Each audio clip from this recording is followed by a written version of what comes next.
guys, so ngayon papunta kami sa labas. Kasi kalimutan namin mag-print ng picture para sa second subject. So ito pala, ano, a day in my life.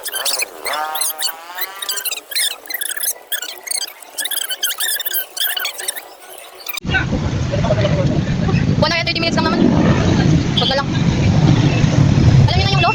Hindi. Tawid po kami at kapag sagasaan kami nakikita niyo sa video. Oh, ayan, nandad na naman yung ulit. Punta kami na to sa tapat ng CN, mapapotocopy. Pabalik na rin kami na to kasi madali lang at late na kami. Pabalik pa kami sa room nito tapos sa maya, alis kami para kumain. Ano naman kasi content ko ngayon? Kaya maglakad ng matiwasay. Ang init ah. Uwi na kami. Ano eh?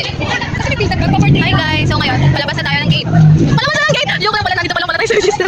Ay, sana all balik. Hi kayo sa vlog ko. Hoy! Hi kayo sabi. Lalagay ko talaga to. Ganyan po ka-ignorance. Ay, Salang pala. Ako sa dabatas.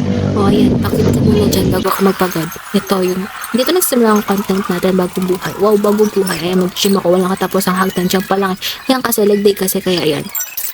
And then, first yung got ko, hindi nuna naman is mag-cardio daw muna ako ng 3 minutes.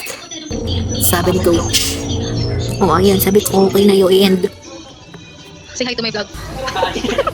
So, ito, first natin. Ipa-flash ko sa screen yung tao dito. Ang ginawa ko dito, 7 steps, tapos 3 sets din. Nanginig ba yung kamay ko? Kasi sakit na kamay ko. Yun na. Ayan.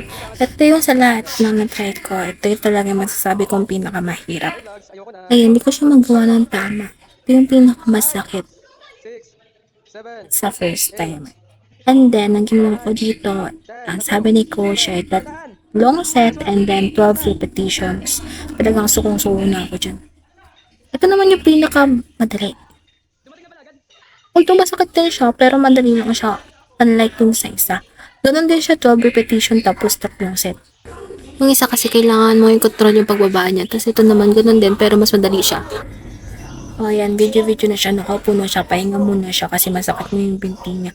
Hindi ko pala na video yung nag-squat ako ng mga nasa 10 times din yun tapos 3 set. Yun yung pinakauna ko palang ginawa after yung cardio.